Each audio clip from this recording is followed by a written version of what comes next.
I always think of Patrick. This is our song. We've done it a few times as a group. Isn't that better? That was better. Now y'all sing along.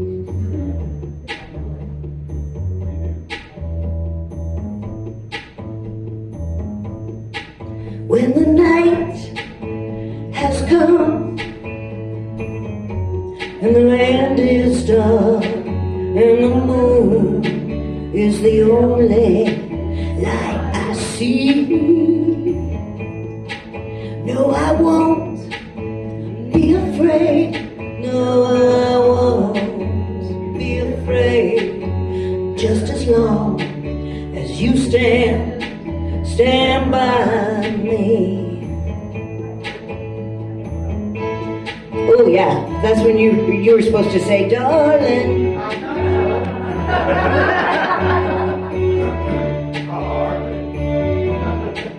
Stand by me.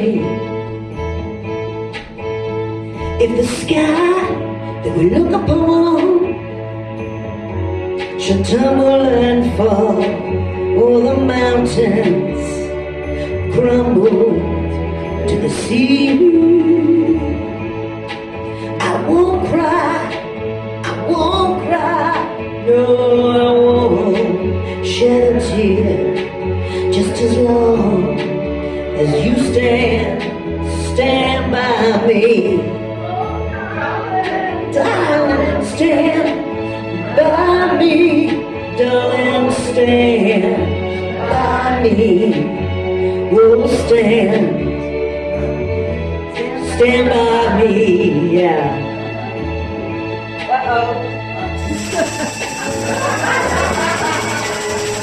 Now I feel better. I should have started with the damn tambourine.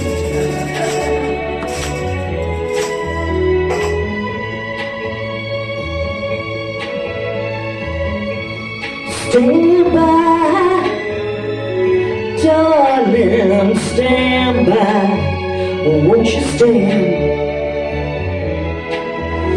by me? Stand by me. Oh, won't you stand by me when you're in need? Come down to the VSC. Stand by. We all stand by each other here. Appreciate each and every one of you. We're very excited about today's speaker. And with that, stand by me.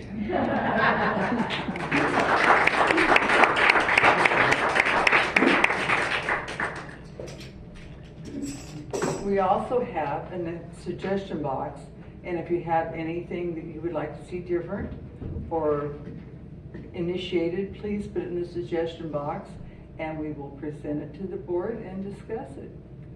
Our speaker today is Jenell Decker, and she is speaking on the power of assumption. And I've been looking forward to hearing what she has to say. Jenell, please come up.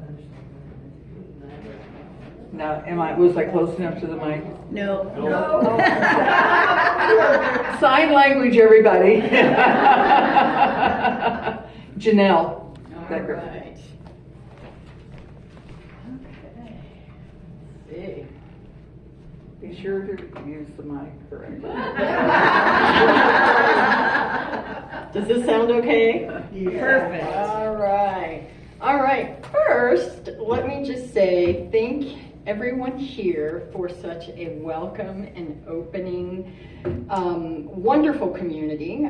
Just so you guys know, I first found out about the Spiritual Center through Carrie, and I came whenever they were talking about who's going to be, speaking. And Laura had mentioned, oh, I'd like for somebody to give a talk about the law of assumption. And I'm like, I'm just sitting there, first time, everything, and I'm like, wait a minute, I can do the law of assumption. I've read a few books, I've watched a few YouTube videos, and I've lived it. And so, As you guys know, my name is Jenell Decker. I am a board-certified family practice physician, and I am certified in bioidentical hormone replacement and trained in longevity. And I'm currently the interim medical director at Ageless RX, which is a online telemedicine company that their mission is for each of us to live 10 years longer than we traditionally would, but not only longer, but for it to be a quality life, not quantity. And so I bring up, my what I currently do is because that is part of my law of assumption. I grew up exceedingly poor. My father, and I might get emotional and teary-eyed because he passed on to across that Rainbow Bridge back in '94. But he taught me a lot, and I was, and I get emotional because my guidance counselor had told me that I would never go to college.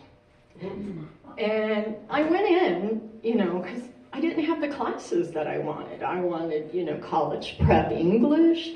I wanted chemistry, I wanted geometry, and I get there and my classes were not what I had picked. Nothing wrong with the classes if that was what I wanted, but I went in and I said, hey, this isn't what I wanted. I want to go to college.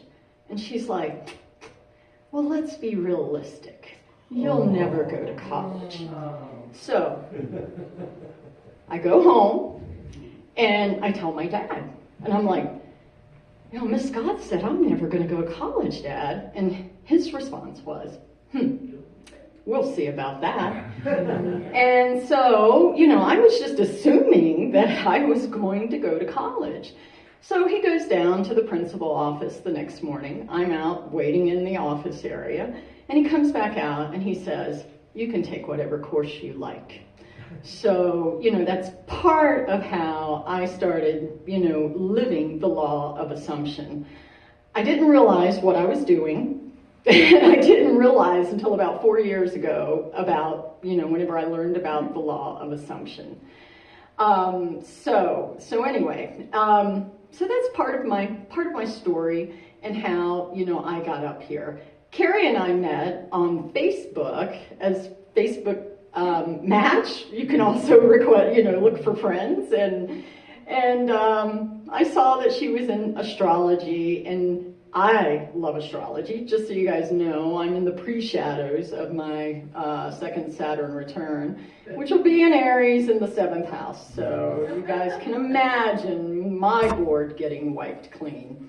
So anyway, what I'm going to talk about is the law of assumption, where the idea came from, and how it differs from the concept of law of attraction. Many people have heard of the law of attraction. We all try to think positive and everything, and I try to think that too, to embrace the abundance that we all have. I mean, because we're all spiritual beings living in a human experience. Why your assumptions matter, we'll discuss that. Practical ways you can apply it to your own life, and some pitfalls to watch it for. And so the law of assumption states that whatever you assume to be true about yourself, others, and the world eventually becomes your reality. So it shows how important your thoughts and your thinking and everything is. There's a reason why placebo works. And so, it's that your dominant belief in your inner conversation shapes your own personal experience. And so my internal dialogue, in high school when I was a junior was that I was going to go to college. I was just assuming I was going to college. And my parents had always told me that I could be whatever I wanted to be, and I believed them. And so, now, the law of assumption came about by, from my understanding, Neville Goddard. I don't know if many of you have heard of Neville Goddard. Like I said, I had not learned about the law of assumption until 4 years ago. And one of the things that he states is that assumptions, though false, if persisted in, will harden into fact. And so if you think about that for a moment, what he's saying is that what you're assuming doesn't yet appear true. It can become true if you persist in that assumption. So I persisted in my assumption that I was going to go to college. And so there were a lot of twists and turns along the way, needless to say, but, I did, manage to do that. And so, now I will say, Carmen told me to go long. I don't know if I'm going to be able to go long enough so her lasagna gets done, but I will try. And will gladly answer any questions. But, one of the things about, I already mentioned, law of attraction says like attracts like. And, you focus on positive thoughts, you're going to attract positive outcomes. I think all of us like to be around individuals who are positive. We don't want to be around a Debbie Downer. We don't want to be around negative energy. We like positive energy. But the difference with the law of assumption, it says, assume you already are and already have what you desire, and the world must conform. So I had already assumed that I was going to college, and the world conformed to that. So at a very young age, I didn't realize that I was practicing the law of assumption. Now, as time goes on, I already mentioned my father passed away, and it was right after my second year of medical school. And he was my rock. And so I kind of fell out of balance. And for a long time, I was out of balance. And then it wasn't until I got a divorce that I refound myself. Nothing against my ex-husband, but we were not meant to be together. And so, but we tried our best. And so why does it matter so much? Why is the law of assumption so powerful? Because your subconscious mind accepts what you assume as fact. So if you assume, that you are unlucky and unsuccessful and that no one loves you, then the world provides that proof to you. And so if you believe I am lucky, I am successful, and yes, I am loved, then the world also shows that and mirrors it back to you as well. And these are things that I continuously struggle with, I look at myself and I'm like, I'm 58, I don't feel like I'm ready to even remotely look at retirement. But the beauty of what I do is I can do it for a long, long time. So as long as this up here stays intact. And so, when your actions align with your assumptions. And that's what I was doing. My action was I was going to college. I wanted to take college prep courses. And so, that's what I was doing at that point in time. And eventually, life will reflect your inner state. Now, does it happen overnight? No, it does not happen overnight. It can take a long time for your assumptions to manifest. But the important thing is that you keep assuming that they will manifest. Now, if you assume you're going to win the lottery, I don't recommend that. But, if you assume that, yes, I'm going to get the job of my dreams, then that is a good, safe assumption and something that you can, turn into your reality. And so, I mentioned in my little paper there about Maya, who, she's thinking about, this job interview and nervous because she doesn't really feel qualified. But then, she starts assuming that I'm exactly what they're looking for. And so your body language and your tone starts to change.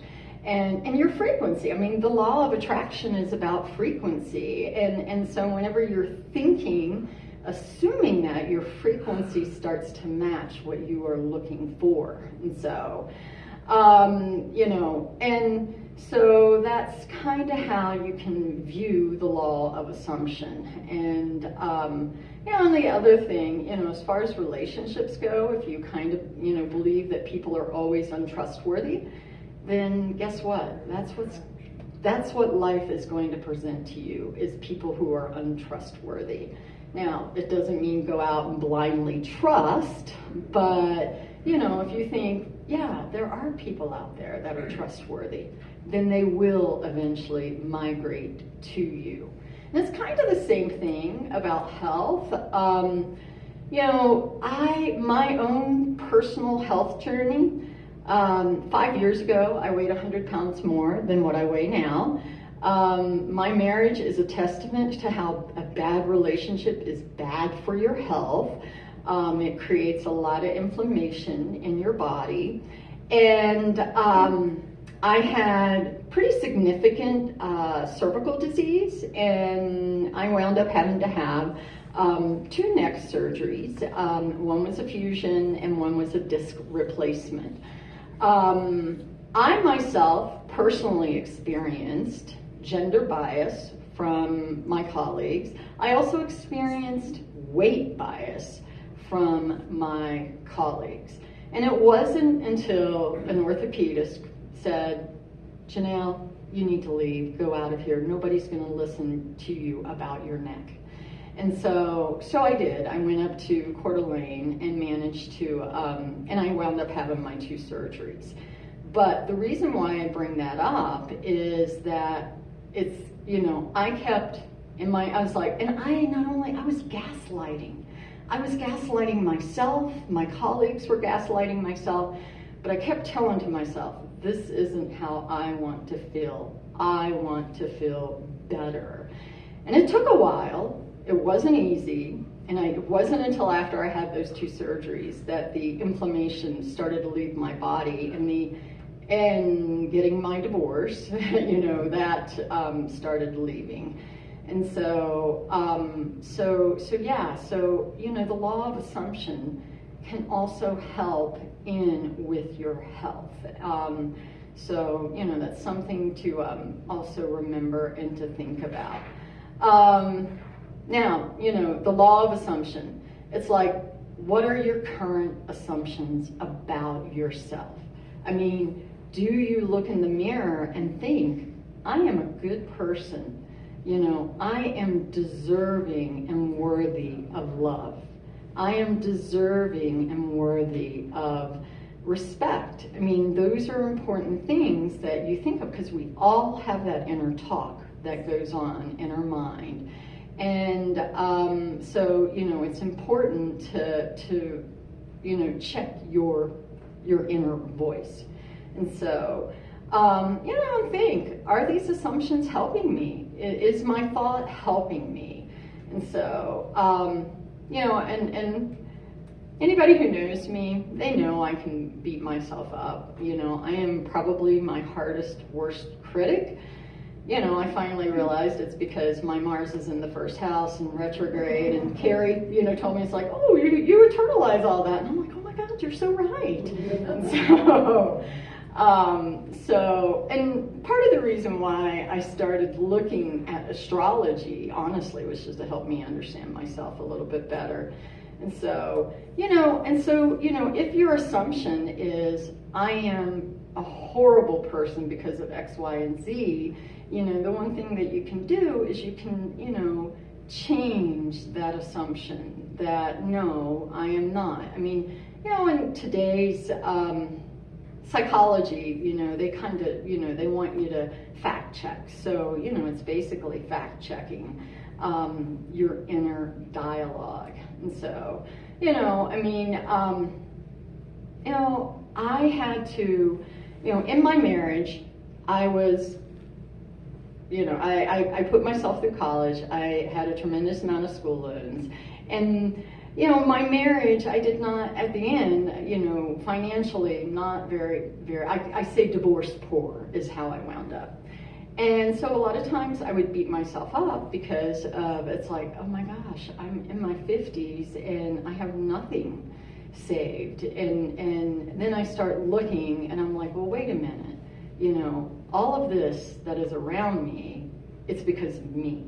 It's because of what I did, my work. And it's like, you know, lighten up on yourself, okay? You've still got time. You got time to turn this around. And so, you know, the other thing that the law of assumption, Neville Goddard talks about, is to dwell in the feeling of the wish fulfilled. So, you know, it's basically closing your eyes and, you know, imagining that feeling that you want to feel. And so, and he also recommends that you do this as part of your manifestation at night, right before you're falling off to sleep, you know, right when you're in that twilight. He actually calls it the Passover, you know, when you're passing from consciousness into subconsciousness. That's another reason why I like Neville Goddard, because of his teachings of the Bible. And I was like, ooh, that makes sense. I understand that. And so, you know, some other techniques, and I do this a lot, that you can do to kind of help, you know, tools that you can help scripting. Just write it out. I mean, like, one of the things, I'm interim medical director. I don't know if I'll get the medical directorship. I do know that no matter what happens, I will be okay, whether I get it or I don't. But one of the things that I script is, I am the medical director. I am the medical director. I am the medical director. You know, work on your inner conversations. Talk to yourself positively. Give yourself that pep talk like you would give your friend, you know, who's having a bad day. You know, give a pep talk to yourself. Visualize scenes of, you know, what you want to happen. You know, athletes do this all the time. Like, you know, the downhill skiers, they imagine the course and they imagine crossing the finish line. You know, and there's actually scientific backing to it, and so, to which I find very, very interesting. And so visualization, exceedingly important. And, you know, repeat short affirmations to yourself, you know, affirming, you know, who you are and that you are a good person and that you are strong and everything, and that life is how it's supposed to be. I can say, you know, throughout life, probably the one saying that has and I've had some dark moments, some really dark moments in my life. You know, my father died, my brother died when he was 20, my mother died, you know, 3 weeks before my last son was born. But the one thing I always say to myself, it's always darkest before the dawn, so that I know that the light is coming. And, you know, that we've just got to get through this moment, because as we get through those moments, we grow as individuals. And the most important thing about growth is being willing to step out of your comfort zone. And that's, to me, how we grow. Now, some common pitfalls about the law of assumption is, you know, we want it to happen quickly. And like I said, it does not happen quickly. You know, you need to, you know, check your negative inner conversations and give yourself time. Don't look for the evidence too soon. Just live your life here and now in the present. Mindfulness, I think, you know, we all talk about mindfulness, and, you know, there's a lot of studies out there about how important, you know, mindfulness is. And so, you know, the other thing I wanted to mention is, you know, I discovered Neville Goddard 4 years ago, but I also discovered a Dr. Tara Swartz. She's an MD, PhD, and she talks about neuroplasticity. So, you know, there's some actual scientific backing to the law of assumption, to which, you know, it just kind of just all fits in. And so, you know, the law of assumption says to assume a new reality and it will become your truth. Dr. Tara Swartz, who's done studies on this, that your repeated thoughts create new neural pathways. So when you're doing the law of assumption, you are creating new neural pathways, and your brain begins to believe and behave as if it's already true. Because it's one thing, your brain will start scanning to see, to fact check and your internal dialogue to make it match your internal dialogue. So, law of assumption, dwell in the feeling of the wish fulfilled. Dr. Swartz, mental rehearsal activates the same neural circuits as real life experience, helping the brain accept it as normal. They've actually done studies where they took individuals and they just did the fingers. I can't remember, for some reason I think it was the pinky finger. It's in her book, The Source, where they had somebody to just move their finger. That's it, just move it. And then they would test the strength and everything, and then they had individuals to also visualize it and not actually move their fingers. And, they essentially got the same results. And so, and I do believe that, because I started visualizing myself being thin. Before my marriage, my BMI was 22, I was healthy, I rock climbed, and 20 years later, I'm 100 pounds overweight, I'm miserable, I have pain everywhere. And I was just like, I can remember sitting in my closet crying because I just felt so bad, and I was miserable about myself, because I'm like, how can I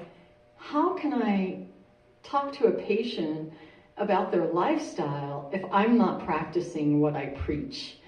And and so I started really working hard on my weight loss, and that's part of how I got into bioidentical hormones. That's a whole nother story, because I'd started losing weight and then I plateaued, so hence discovering the bioidentical hormones. The law of assumption says focus on the end result. And Dr. Swartz is like visualization stimulates the brain, a reward system motivating aligned behavior. And so it's very important. She talks about, visualization boards as well.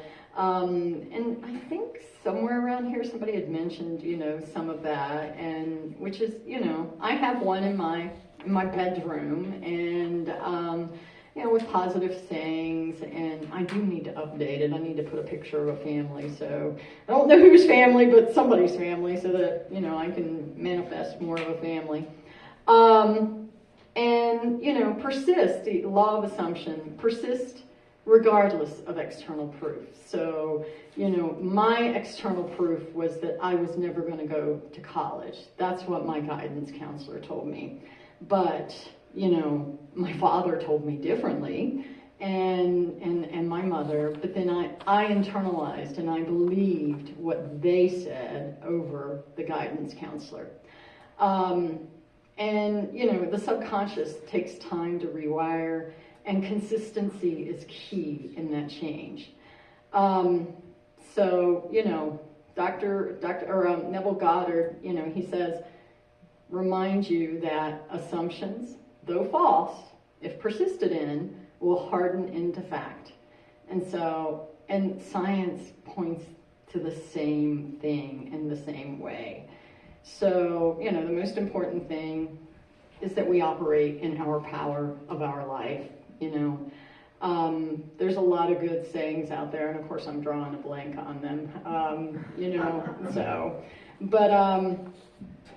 change your assumptions about yourself so that your reality follows. I mean, we are all unique individuals. This is one of the things that I'm always saying in medicine, is that we're all snowflakes. And so what works for me may not work for you.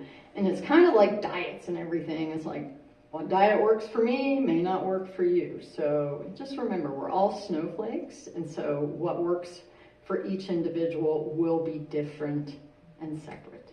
And so I hope you guys enjoyed my talk and have a wonderful day. Any questions?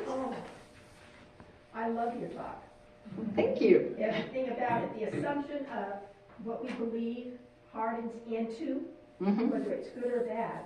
Yes, exactly. And so many things I've learned since I've been here, they all come together. They all say the same thing. They are all joining. They're all helping me to grow. Your talk was exactly what I needed to hear this morning. good. I'm so glad to hear that. And so, yeah. I'm going to make a comment too. I'm a retired nurse, and I did a lot of hospital nursing. And one of the doctors I worked with actually, he knew that the people were going to do well because they would pray beforehand, and they put their hands in God, and they had much fewer complications. Yes, there is something, I mean, there's studies out there that show that, patients and individuals who have a spiritual belief, it doesn't have to be, organized religion, but a spiritual belief normally do better in hospital stays, and they normally have better outcomes with surgery. And also, when I was in my 20s, I developed anemia, and they did every test they could, and couldn't find a reason for it. And I was hospitalized on a blood transfusion, and I thought, heck with this. And so I visualized the sheet that has the CDC and all that stuff, and I saw my H&H going up. Yep. And it went up. And they really didn't do anything that much. Yeah. And then I got it again, and I said, heck with this. It's going up. I am just going to have this go back up again. Yeah, I mean, that's part of the reason why they talk about, your relationships really do affect you, and, they cause a lot of inflammation. I mean, they can affect you negatively with the inflammation, but then they can also affect you positively with positive endorphins, and so our relationships are exceedingly important, and our belief, and that's what you were doing in that it's like, no, this is going the wrong way, we're going back the other way, and so. So I showed the doctors. Yep. Nope. You're not the only one. I showed my colleagues because it was like none of them believed. This was in the 60s. This was in the 70s and 80s, and nurses were always.